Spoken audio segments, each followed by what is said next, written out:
Alô, pessoal, tudo bem? Estamos de volta com mais um PrismaCast. E sabe quem está de volta? Eu mesmo. Estou de volta na mesa depois de alguns episódios ausentes.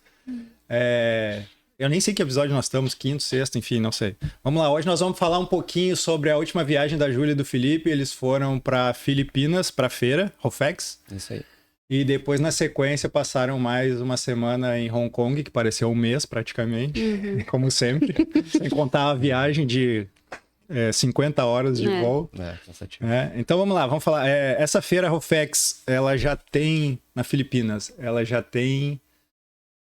É a segunda edição, terceira edição? Não, na verdade é uma feira que já tem há vários anos, né? Mas a presença do Brasil na feira aí sim é uma coisa nova. Nova. Que pelo menos essa foi a primeira vez que o Brasil participou com realmente a BIEC, a BPA ali junto. E das outras edições não tinha presença ainda, né? E aí era mais esparso, assim, tinha uma Seara, uma RF ali, era um pouco diferente. E aí agora realmente... Com a abertura ano passado, né, do mercado brasileiro, a gente tá com uma presença bem mais forte e a gente quis, dessa vez, ir para ver como é que tava, né? E qual foi a impressão, Júlia, dessa feira que é uma coisa nova aí pro mercado brasileiro? Acho que nos impressionou muito, dentre as menores feiras, né, Singapura, Vietnã, a gente foi e a gente achou que... Foi bem proveitoso. Que foi muito proveitoso, valeu a pena. E acho que como Filipinas é o boom do momento, né? Não só no suíno, mas no bovino também e no frango também tá tendo uma boa saída. Acho que valeu muito a pena, foi uma boa escolha. Eu acho que o fato de que o Brasil teve essa abertura recente e o pessoal meio que tem comprado muito volume do Brasil, fez com que a presença dos importadores fosse um pouco mais interessante até. Então a gente acabou vendo muita gente, muitos fornecedores, muitos importadores, muita gente participando da feira porque estava interessada no potencial do mercado filipino, né? E esse potencial se mostra pelos números que a gente tem registrado nesse último ano e agora em 2025. E antes da gente falar, assim, em mercados, Filipinas e tudo mais, falar um pouquinho mais da feira pra gente começar na parte de estrutura. Como é que estava a estrutura da feira? Ela era uma estrutura do porte de comparável a que feira que vocês já foram e foi... bem atendido, assim, as coisas funcionaram bem, ou meio aquelas feira meio meia boca? A gente chegou 1 ou 2 dias antes de começar a feira, né? E a gente teve reuniões com clientes e tudo mais, e a gente perguntou, né, de curioso, como é que vai ser? Vocês vão pra feira? O que vocês estão com expectativa da feira? Qual a expectativa, né? E rolou muita conversa de, será que o ar-condicionado vai funcionar? Será que o ar-condicionado não vai funcionar? Um calor de 40 graus. Exato, calor e como é que vai ser. Então, com essas coisas a gente já ficou meio que... A expectativa já era baixa, a gente já foi sabendo que podia dar ruim. Então acho que nos surpreendeu, né? Surpreendeu positivamente, porque a gente tava com a expectativa baixa depois dessas conversas que a gente teve com o pessoal, né? E aí quando a gente chegou na feira, ar-condicionado funcionando tudo certinho, todo mundo... organizado ali pra entrar, fila, passa o crachá, o lugar pra pegar crachá, lugar pra entrar, tudo tranquilo, assim. Era em 2 lugares, né, também a feira, não era em um só. Talvez isso eu acho que não é o melhor dos mundos. Isso atrapalha um pouco. Atrapalha porque eles também não organizam, eles deixam a carne tá em um centro e o setor da carne tá em outro centro, eles não têm essa diferença, sabe? É mais parecido com a APAS aqui, né, meio... não tem uma ordem certa. Mas é diferença de pavilhão ou de unidade? Não, unidade, é outro endereço. Outro endereço. Só que uma coisa boa é que eles tinham o shuttle, né, o service, então era de graça, era uma van, era bem bom, assim. A gente chegou aí de Uber no primeiro dia que a gente não sabia, depois a gente pegou o shuttle e porque o shuttle saía funcionou. Muito rápido, assim. Tu entrava, enchia um e saía, enchia outro e saía. Não era tipo de 5 em 5 minutos ou de 15 E perto ou longe? Aí perto, tá. bem pertinho. É perto, Mais o trânsito. mas o trânsito das Filipinas... É o pior que tem do mundo, eu acho. É diferente. Nossa. Qualquer trecho, assim, 1 quilômetro, 2 quilômetros, 20 minutos, meia hora. E não andaram como é que é os tuk-tuk deles lá? Como é que é o nome? Aquele que parece uma Toyota Bandeirantes O Jeepney. esticado. Jeepney. A gente Que ficou não herança andou. da guerra, né? Herança da guerra lá da independência, os Estados Unidos ocupou, deixou lá os Jeepney. A gente não teve esse prazer não de teve andar. essa coragem. Daquela vez a gente chegou a andar ou não? Não, a gente Também não. não. A gente chegou, ficamos perto ali, tentamos, pensamos em pegar, a gente chegou a perguntar o preço, eu lembro, que a outra vez, 1 ou 2 anos atrás, a gente foi também, né, eu e o Rafael, pra visitar, antes, quando o mercado ainda não tava tão no boom, né, A gente visitou e realmente também nos surpreendeu, né? Tá, e beleza. Então, e de tamanho, assim, com as outras feiras, que tamanho seria essa feira aí que vocês viram? Eu acho que assim, a gente chegou aí já na FHA, por Singapura. exemplo, em Singapura, e ela é um pouco maior que a FHA, assim, até porque a população de Filipinas é bem maior do que Sim. Singapura e Mas Sim, em sim. termos de estrutura, ela é maior. em termos de estrutura ela é maior por ser Porque a- 2 pavilhões, né? Porque a separados. quantidade de pessoas com certeza tem mais, a né? quantidade de Era pessoas muita é- gente. É, Muita tava gente. bem cheio. Muito cheio. Não tinha espaço pra andar, era bem difícil, assim. Uhum. Mas acho que em tamanho ela era um pouco maior que a FHA, mas em comparação com outras feiras internacionais, assim, de maior porte, ela é menor. Pausa rápida nesse episódio só para dar um recadinho. Você já pode gravar o seu podcast aqui nos estúdios da Du. Chama no direct. Tá aí público lá, era um público assim mais do mercado, mais voltado, ou é aquelas feiras que dá de tudo, meio vida Mais louca, mercado ou vale a interno, pena? né? Ela é bem mais voltada para o mercado interno. Deu a perceber, assim, que a maior parte das pessoas que frequentavam eram os de Filipinas. Muito curioso, não? Paraquedista? Não tanto assim, é porque, na verdade, a feira não era só de carnes, né? Uhum. Então tinha de maquinário, tinha de café, tinha de outros De alimentos, alimentos, era no geral. Então tinha interessados para tudo, né? E aí, claro que tinha os interessados em pegar amostra grátis, em pegar, comer alguma coisa diferente, pegar alguma coisa desse tipo, né? Então tinha realmente pessoas que não eram do setor, especialmente no último dia, eu acho, sábado. É. Que no último dia eles abrem pro público, como Sim. que é na maior parte das feiras. Mas a gente achou, assim, pelo menos do pessoal que a gente conversou e dos frigoríficos, assim, de conversar, eles... Bastante gente que é do mercado presente na feira. Na verdade, todos os importadores eles estavam expondo lá. Então era muito fácil, assim, a gente conseguia visitar eles. Quem tinha stand lá, aí alguns importadores de lá saíam dos próprios estandes e iam até os estandes brasileiros, né, no suíno e no bovino para visitar. O que eu senti também é que quem tinha stand lá recebia muita gente de mercado interno que comprava uma caixa, 2 caixas. Então isso que eu vi acontecer bastante, né? Além dos importadores que já são os... Acabei percebendo bastante frigorífico, tendo gente, recebendo pessoas que não eram os importadores que compram de container em container, né? Pessoas que compram pequenos volumes, de 10 caixas, 20 caixas, 30 caixas, que não é exatamente o público-alvo que os frigoríficos querem, né? Então, isso foi uma das reclamações até que a gente escutou dos frigoríficos. E a outra reclamação maior foi que o fato de que os importadores ficavam em um dos pavilhões, e aí no outro pavilhão tava a ABEC e a BPA. Então, eles ficaram separados por uma distância que era de 2, 3 quilômetros, era pequena, mas a questão era, tinha que pegar um shuttle para ir de um lado para o outro para visitar. Então, essa distância aí atrapalhava bastante que quem ia para um lado ficava bastante tempo naquele, e aí, provavelmente no outro dia que ela iria pro outro pavilhão. Inclusive, a ABEC, eles decidiram de última hora. Eles decidiram faltando um mês em ir, não sei se o convite foi feito depois ou não, mas em um mês. Então, no pavilhão que existia ali, eles criaram uma tenda, né? Eles meio que colocaram um espaço a mais. Então, era como se fosse um espaço aberto. Aí eles fecharam com uma tenda. Era improvisado. Então, isso também foi uma reclamação, assim, da parte da BIEC, que eles não gostariam de estar lá. Mas, assim, achei bem ok aquele espaço. Pareceu uma continuação mesmo. Apesar de tudo, eles conseguiram, acho que, executar bem, assim. Apesar de ter sido na última hora, apesar de ter muitas coisas que... eles não tiveram tempo hábil para fazer. Poderiam ter dado errado. Poderiam ter dado errado, deu tudo muito certo. Sim. E falando um pouquinho mais de mercado, a gente sabe que Filipinas é um mercado muito voltado a preço, né? Compra muito volume, porque a população lá é grande, né? É mais de 100 milhões, 115 milhões. Então, vocês viram isso, a tendência é que se permaneça desse jeito, pelo que vocês viram? Tem alguma nova perspectiva, alguma mudança? Falando do mercado ali, como é que tá? Sim, esse foi um dos temas bem abordados, assim, principalmente quando a gente estava conversando com os clientes, os importadores, né? De o que eles achavam da situação do país, né? Como é que estava economicamente, se o país tem um futuro promissor ou não. E, claro, muitos deles não sabiam, né, o que exatamente esperar, porque ninguém tem uma bola de cristal, mas ainda assim, todos eles sabem que o país cresceu muito nos últimos anos. Assim, de 20 anos para cá, o crescimento tem sido bem constante. E isso fortalece muito o mercado consumidor, no mercado interno ali. E não só isso, como o fato deles estão enfrentando ainda, né, essa questão da peste suína, né, E pelas notícias e até todo mundo fala lá que é uma coisa muito difícil de controlar para eles. Diferente da China, nos últimos anos, quando a gente viu que eles conseguiram restaurar o plantel deles, Filipinas não tem todo esse poder de Estado, esse Estado tão forte ou tão controlador quanto a China. E aí, nesse caso, eles têm muito mais dificuldade de meio que rastrear onde que tá o caso, onde que não tá o caso, onde que faz esse controle sanitário, né?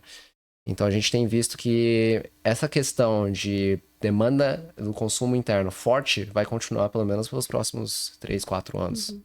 E muitos deles falaram pra gente que eles estão investindo também em turismo, né? Cada vez mais. Então, eles falaram, nos próximos, sei lá, 5, 6 anos, vão investir mais, então vão precisar mais mesmo de comprar, né? Com certeza. Eu já visitei alguns países da Ásia e acho que é difícil achar um país da Ásia parecido com algum país da América do Sul. Mas de todos que eu tive lá, o mais assim que lembro, similar ao Brasil, com certeza é Filipinas, né? E tem muito essa questão ainda do poder aquisitivo lá, que tem que melhorar muito. Então, é um mercado populoso, é um mercado com poder aquisitivo, um poder reprimido, com demanda reprimida em função do baixo poder aquisitivo. Então, realmente, o mercado ainda é muito promissor, né? Que se melhorar, pode dar uma mudança forte aí, né? Não só para carne, como para tudo, né? Mas do nosso negócio, falando em carnes. E juntamente com essa questão da doença, da peste deles, isso pode fazer com que a demanda né, como o Felipe falou, permaneça aí por mais de ano, um ano em diante. E a gente não vê, eu acho que no segundo ano, assim que eles estão, o terceiro ano que eles estão na doença, e a gente não vê, assim, perspectiva. nenhum respiro, nenhuma mudança, nada assim que tá dando a entender que o plantel tá retomando, que tá ao menos iniciando alguma coisa. Parece que como se estivesse ainda no marco zero, logo depois da doença, e a coisa não acontece, né? A gente vê que chegou a ver algumas notícias, tentaram importar uma vacina do Vietnã para tentar aplicar. Que não deu certo. Não deu certo. Tentaram colocar um pouco mais de fiscalização e controle nos fazendas de backyard da criação de animais. Pô, não deu certo. E até agora, nada, né? E assim, por exemplo, agora quando a gente chegou, era bem na época de tufão. Querendo ou não, quando acontece tufão, chuva forte, essas coisas, a tendência é de disseminar as doenças também. Não só a peste suína, mas outras doenças. E pelo país não ter a infraestrutura, que nem uma infraestrutura de um país mais desenvolvido, Estados Unidos da vida, eles realmente sofrem muito mais, porque eles não têm como prevenir essa situação. Então é um pouco mais difícil esse problema deles de conseguir retomar o plantel de uma maneira equilibrada e contínua. Eu vejo assim, pegando o histórico, principalmente do mercado suíno do Brasil, nos últimos 15 anos, eu acho, talvez, a gente tinha um mercado russo muito forte, que ao longo do tempo, por uma política do governo russo, deixou de ser um cliente e se tornou um concorrente brasileiro, e foi, não vou dizer quase que imediato, mas foi, né, muito rapidamente substituído pelo mercado chinês. E agora é o mercado chinês, depois da doença, que fez um investimento pesado na China de infraestrutura, que está hoje com a produção deles de suíno vivo maior do que antes da doença, né? Estão falando já em 60 milhões, alguma coisa assim. E antes da doença era em torno de 50, 55. Recuperaram muito. Então, já é um mercado hoje para o suíno brasileiro que já não serve, ou não serve tanto. Ou serve com algumas ressalvas. E aí, em seguida, entrou o mercado da Filipina. Então, um histórico rápido aí. E esse mercado, pelo visto, ainda nós vamos ter um fôlego de 1, 2, talvez 3 anos aí, pelo que indica. E são mercados que compram volume. Apesar de ter diferença de preço entre cada mercado, mas eles compram volume, que é o que o Brasil precisa hoje, é ter mercados que consigam absorver o nosso volume. Com certeza. Na opinião de vocês, tem algum outro mercado aí no fim do túnel para depois desses 3 anos ou desses 4 anos que possa talvez vir a ser a próxima bola da vez para o Brasil, que talvez, quem sabe, o Brasil consiga se antecipar e já começar alguma investida antes, porque a gente não pode ficar na mão de um único mercado, né? Vocês enxergam algum outro que possa ter essa capacidade de absorção? Uma coisa que a gente percebeu bastante não só durante essa feira, mas essa feira se mostrou bastante como a ABIEC, a BPA, o governo tem feito grandes esforços para abrir novos mercados. Então, querendo ou não, ali teve alguns eventos, a própria ABIEC realizou um evento ali também do jantar, que mostra como que o próprio Brasil está tentando abrir novos caminhos, não só no mercado das Filipinas, mas realizando esses tipos de eventos em outros países. Para não depender só de um mercado. Para não né? depender só de um mercado. Então, hoje a gente vê que o Brasil, claro, a gente já tem a aprovação para alguns mercados muito fortes, como Japão, Coreia do Sul, México, Estados Unidos. São mercados que a gente tem uma certa abertura, mas não é uma abertura total, não é uma abertura 100%. Então, eu vejo muito como o Brasil cada vez mais diversificando essa pauta. Porque com a diversificação a gente cria uma segurança maior, não só para o exportador, mas também para a economia do país, né? E nesse sentido a gente tem visto, claro, esses esforços para abrir. Japão, esse ano a gente viu essa questão de tentar abrir o bovino, né? O Vietnã, no mesmo esforço do bovino também. E eu imagino que a gente tenha muito mais espaço em muitos desses países que a gente já faz negócio. Agora, pensando um pouco em volume, em país que não está aberto ainda para o Brasil e que talvez seja uma oportunidade grande, muito tem se falado na Malásia, né? Querendo ou não, a Malásia também é um país com uma população relativamente grande, com um consumo também muito forte e que vários outros países que são nossos concorrentes, ali querendo ou não, na Europa, nos Estados Unidos, já exportam para a Malásia e pegam preços excelentes. Então, o Brasil já está num esforço há bastante tempo, né, de tentar fazer essa abertura na Malásia. A gente acredita que logo abre, né? O Brasil é um mercado muito competitivo em relação a preços, né, europeus, Estados Unidos, Canadá. E acho que isso também é decorrente disso que houve muitas aberturas no Brasil nos últimos anos, né? No último ano, acho que foi mais de 400 mercados que o Brasil abriu no agro, né? Eu vejo que, de repente, a estratégia talvez seja essa aí, não depender de um mercado, né? A gente tem conseguido, através dos esforços das associações e do governo, abrir novos mercados, mas ainda assim fica um pouco aquém por causa da questão da taxação, né? A gente sempre fica com uma taxa mais excessiva que os outros países, o que faz com que o nosso produto saia mais barato daqui do que o mercado internacional, mas chegue mais caro lá para o país. Então essa também é uma questão que precisa ser trabalhada, né? Porque o primeiro passo sempre é a abertura, e o segundo passo são as negociações dessas barreiras comerciais, essas barreiras comerciais que são impostas muito em função da força do Europa e Estados Unidos, né? Sim. Entendeu? Então, e talvez sim, como a gente veio Rússia, China e agora Filipinas, e sempre dependendo de um, talvez conseguindo abrir mais mercados e ter mais opções, diversificar o leque, talvez a gente não fique sempre na mão de um só, dependendo de políticas de um governo externo só. Com certeza.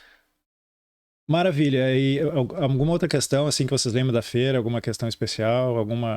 Algum jantar com um cliente? Alguma coisa diferente? Sempre tem as histórias, né? Alguma curiosidade que possa falar aqui com os microfones abertos? Aí tem que pensar. Aí já é um pouco mais sensível, né? Bom, vamos lá. Logo depois da Filipinas, então, esses caras com uma semana, né? Mais ou menos, é isso? Sim, uma semana. E aí embarcaram para Hong Kong, que é um mercado muito mais tradicional aqui dos frigoríficos brasileiros. E que nos últimos, pós-pandemia, eu vou dizer, é um mercado que tem deixado muito a desejar, né? Ele mudou muito, era um mercado importante e acabou ficando, nem tanto em termos de volume, mas mais em preço, caiu bastante na tabela e na escala. Vocês viram alguma coisa de diferente lá durante essa semana que vocês passaram lá? Como é que tá a perspectiva? Eu vi que o mercado, principalmente depois da pandemia, vive bastante do turismo. O turismo caiu muitíssimo. Esse ano é a primeira vez que o turismo lá deu uma leve recuperada, mas ainda assim está muito aquém. Falaram em 40 e poucos milhões contra 60 milhões pré-pandemia de turista. Então ainda está muito aquém do que a gente espera desse mercado.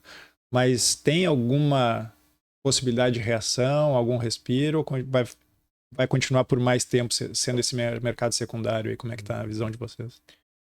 A maioria dos clientes realmente não estão tão otimistas, né? A gente percebeu que alguns deles tiveram que se renovar, criar novos meios, né? Novas áreas na empresa deles mesmo para isso. E o otimismo deles é a longo prazo, não é a curto prazo. Eles acham que vai continuar nesse cenário mesmo que a gente viu pós-pandemia. Eles falaram, talvez daqui 10 anos a gente veja uma diferença, né? O turismo crescendo e tudo mais. Mas hoje a gente vê que muita gente realmente, nas férias, sai de Hong Kong, não fica em Hong Kong. Muito chinês indo para Hong Kong e acabam consumindo na China, né? Produtos indo para a China para consumir isso. O que a gente vê é o chinês entrando cada vez mais em Hong Kong para morar em Hong Kong. E aí, durante os finais de semana, eles saem de Hong Kong e voltam Volta pra China. Porque é um trem de distância de 1 hora. Nem 1 hora. Sim. Meia hora eles já chegam de volta na China. Então é muito prático para eles irem e voltarem, querendo ou não, são chineses, eles vão querer voltar para casa, vão querer voltar para a família. Porque aqui eles pensam muito em Hong Kong como estou indo para trabalhar, estou indo porque eu tenho um negócio ali. Então eles ficam ali durante a semana e eles voltam no final de semana. Então isso não ajuda muito pro consumo interno de Hong Kong, né? E querendo ou não, isso é boa parte de como era a economia de Hong Kong. Ela era muito... meio que... O pessoal comia muito localmente. Almoçava fora, jantava fora, era muito comum isso. E depois da pandemia, com redução de turismo e com as pessoas, até os próprios Hong Kongers, né? O próprio pessoal que mora em Hong Kong tem preferido sair de Hong Kong, ir pra China. Eles vão muito pro Japão também, né? Muito, comer e voltar. Por quê? Porque é muito mais barato. Consumir, comer em Hong Kong é caro. Não, e também houve uma mudança de hábito em Hong Kong, que é o air fry. Teve uma explosão de vendas de air fry em Hong Kong durante a pandemia.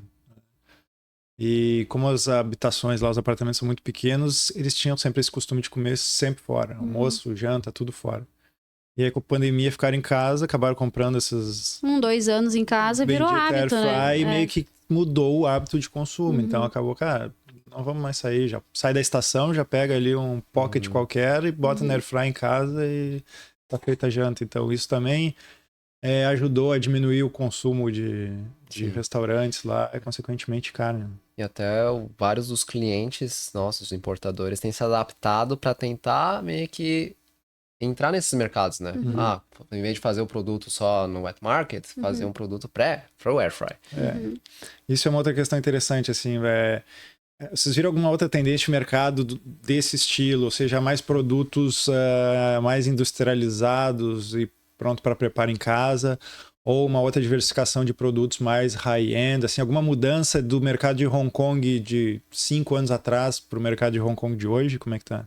Eu acho que essa questão de produtos mais para pronto preparo, né? Assim, fast food, eles falam que o que eles veem muita tendência dos jovens. Que os jovens, eles não querem mais ir no restaurante, sentar com a família e ficar. Não, eles querem passar, comprar e sair. E essa questão de high-end, eu acho que também é em relação aos jovens, ao consumo de querer produtos com uma qualidade melhor, com questão sanitária melhor, com produtos que têm a certificação sanitária de qualidade que...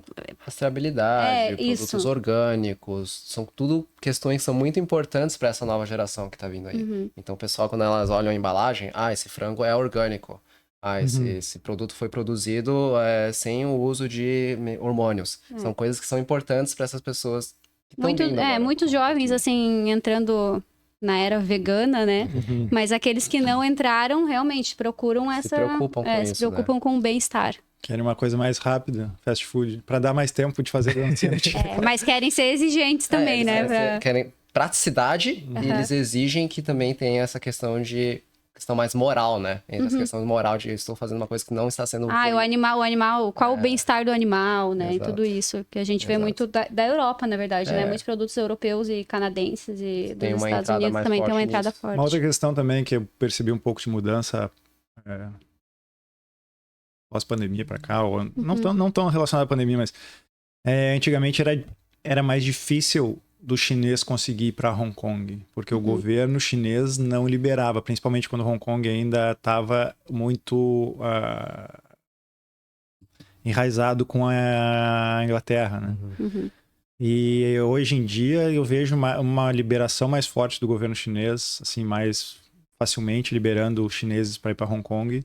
E até acho que faz parte do plano do governo para facilitar ou ajudar a transformação de Hong Kong em China mais... Tem um interesse. A gente consegue ver que existe sim um interesse nos últimos anos, até pré-pandemia. Não sei se o pessoal vai estar lembrado que dos protestos. Teve os protestos. Que foi abafado com a pandemia. Foi abafado com a pandemia. Então o timing foi muito curioso. Porque naquela época, Hong Kong estava passando por grandes mudanças políticas, mudança de poder lá, de quem que estava realmente no comando do governo de Hong Kong. E isso abalou muito a população de Hong Kong, principalmente quem nasceu em Hong Kong. Muita gente foi embora, né? Muita gente saiu. Foi para Oceania, ou foi para Europa, foi muita gente para Inglaterra. Sim, a gente tem fugindo desse... Tem vários clientes nossos, agora ex-clientes, porque saíram de Hong Kong e decidiram começar uma vida nova. Falaram, eu não me sinto seguro aqui, eu vou morar no Canadá. Eu não me sinto seguro aqui, eu vou morar na Austrália. Então a gente tem visto isso. E tudo isso vem de um grande movimento da China, querendo ou não, de lentamente incorporar Hong Kong a ser uma parte da China mais meio que especial. Ainda, claro, especial no sentido de ser Hong Kong, por ser uma área mais livre, como eles criaram nas zonas econômicas especiais, né? Só que ainda assim, cada vez mais chinesa, né? Porque, querendo ou não, eles acham que perdeu muito a identidade com a ocupação da Inglaterra, com todos esses anos até a devolução. Então mudou muito a perspectiva. Né? Eles estão querendo botar a bandeira da China de volta lá, né? Cravar a China lá. E para mim a coisa mais marcante que eu vi em relação a isso, que aconteceu, acho que nesse período aí antes da pandemia ou durante os protestos, era retirar o inglês das escolas, né? Então isso é o primeiro passo, com certeza, botar só o mandarim e o cantonês. Em Hong Kong vai deixando, né? Porque claro, acho que eles precisam muito do turismo também, eles precisam muito da economia fortalecer. E como a China é muito inteligente nessa questão, que ela sempre projeta as coisas para longo prazo, então eles não estão pensando na geração de hoje. Não. Eles já trocaram na escola, que é para pegar essa nova geração já com uma mentalidade mais chinesa, né? Então, já para facilitar essa transição a longo prazo. Eles são inteligentíssimos nisso. Eles sabem que mudanças... Se você tenta fazer uma mudança rápida e abrupta, é muito mais doloroso do que você fazer uma mudança lenta. E causa revolta. Sentem, né? E causa revolta, né? Que é o que aconteceu e que só foi abafado pela pandemia. Né? Que isso, de certa forma, para esse aspecto, ajudou o governo chinês, né? Sim. E...